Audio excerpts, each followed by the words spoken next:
Assalamualaikum warahmatullahi wabarakatuh. Para mahasiswa yang berbahagia, selamat bertemu kembali di kuliah Mekanika Fluida. Kita masih melanjutkan pembahasan tentang konsep dan hukum-hukum dasar aliran fluida. Sekarang kita di bagian 1B ya. Dan topik yang akan kita bahas pada kesempatan kali ini adalah hydraulic grid line atau HGL dan energy grid line atau EGL. Jadi kalau persamaan Bernoulli dalam bentuk seperti ini ya, yang dituliskan dalam persamaan 541 kemarin, itu kita bagi dengan G, maka akan kita dapatkan persamaan ini, ya, persamaan 548. Nah, persamaan 548 ini adalah persamaan Bernoulli dalam bentuk head ya. Jadi masing-masing suku itu menunjukkan head. Kita bisa lihat suku pertama itu adalah pressure head ya ini. Kemudian suku yang kedua itu adalah velocity head ini ya. Besarnya ditentukan oleh besarnya kecepatan dan suku yang ketiga adalah elevation head atau juga sering disebut dengan potential head. Nah, jumlahan dari ketiga suku ini disebut dengan total head ya. Dan sepanjang aliran dalam suatu streamline, maka jumlah dari ketiga suku atau jumlah dari ketiga head ini besarnya adalah konstan. Nah, kemudian apa yang dimaksud dengan HGL dan EGL? Jadi HGL itu menunjukkan jumlah dari tekanan statik dan ketinggian. Ya, jadi head tekanan ditambah dengan head ketinggian itu menunjukkan besarnya eh, hydraulic grid line atau HGL atau tingginya HGL. Sedangkan tingginya EGL, besarnya EGL itu sama dengan total head-nya. Dengan demikian, maka kita dapat menyimpulkan bahwa antara HGL dan EGL itu ada selisih ketinggian, yaitu sebesar ini ya, V kuadrat per 2G. Atau dynamic head-nya itu adalah selisih antara EGL dan HGL.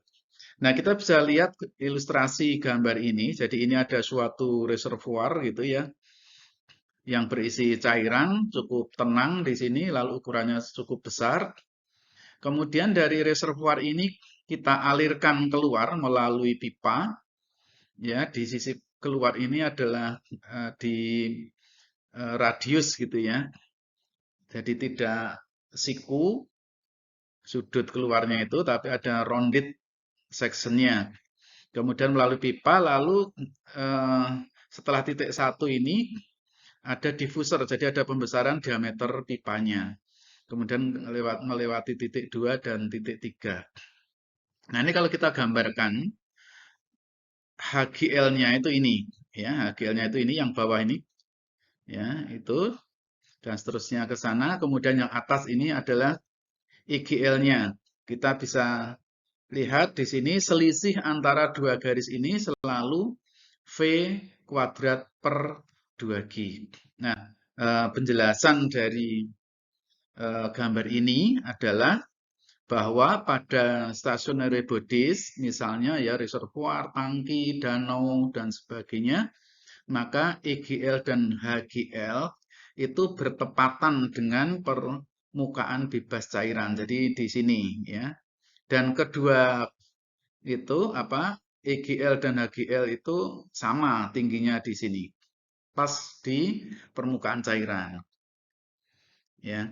Nah, eh, ketinggian permukaan bebas Z merepresentasikan EGL dan HGL. Kenapa kok seperti itu?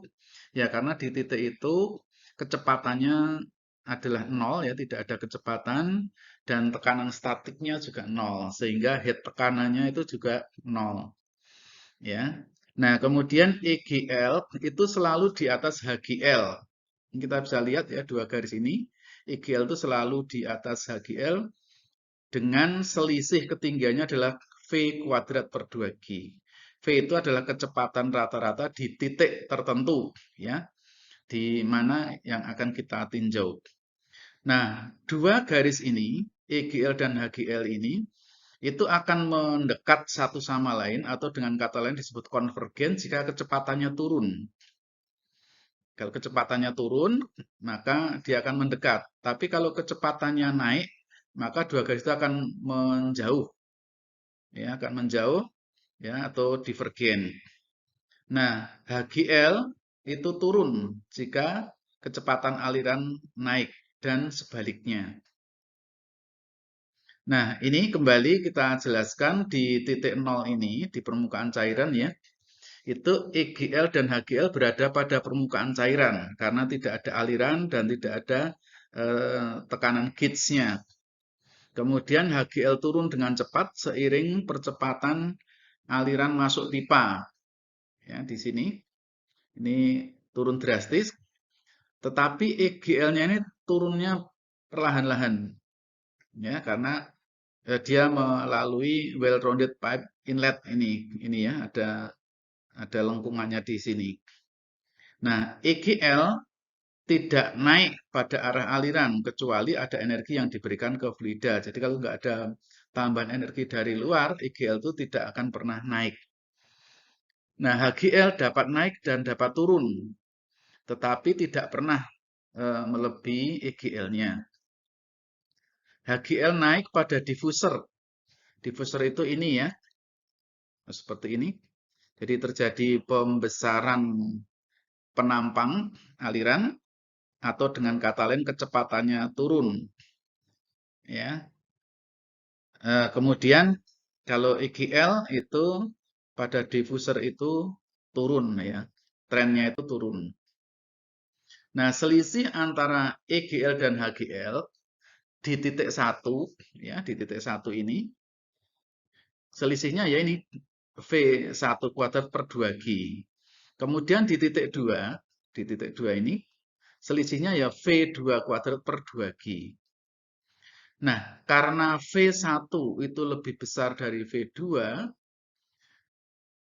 maka selisih antara dua grid line, EGL dan HGL itu akan lebih besar di titik 1 daripada di titik 2, karena V1-nya lebih besar dari V2.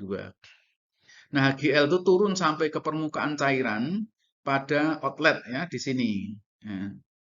Jadi, HGL itu turun sampai ke permukaan cairan di sini ya, di outlet ini, di mana tekanannya sama dengan tekanan atmosfer. Nah, namun demikian EGL-nya itu tidak sama dengan itu, ya, dia masih lebih tinggi lagi. HGL-nya masih lebih tinggi, EGL-nya masih lebih tinggi dari HGL-nya sebesar V2 kuadrat per 2G. Kenapa? Karena di situ masih ada kecepatannya yaitu sebesar V3 yang sama dengan V2 itu kecepatannya. Nah, pada aliran tipe Bernoulli ideal, maka EGL itu berupa garis lurus yang horizontal. Ini ya, EGL-nya. Garisnya itu lurus, horizontal, dan tingginya itu konstan. Jadi tidak turun, tidak naik. Nah, demikian juga untuk HGL. Jika kecepatannya konstan, tapi kalau kecepatannya berubah ya dia akan berubah seperti contoh di gambar ini ya. Di sini karena kecepatannya berubah ya di sini HGL-nya berubah. Di sini berubah, di sini juga berubah. Nah, perubahannya apakah naik atau turun itu sesuai dengan penjelasan sebelumnya tadi. Nah, apabila di dalam suatu aliran itu ya ada tambahan atau pengurangan mechanical energy atau energi mekanis ya, misalnya di aliran itu melibatkan pompa. Kalau ada pompa berarti akan ada mechanical energy yang ditambahkan. Maka EGL maupun HGL-nya itu akan terjadi step jump ya, lompatan naik ya seperti ini. Nah, sebaliknya kalau di situ itu ada pembuangan energi mekanis ya, misalnya turbin, maka yang terjadi adalah steep drop ya. Jadi turun dengan drastis. Ya. Itulah materi kita untuk pertemuan kali ini ya tentang HGL dan IGL. Terima kasih, semoga bermanfaat. Kita ketemu di pertemuan yang akan datang. Assalamualaikum warahmatullahi wabarakatuh.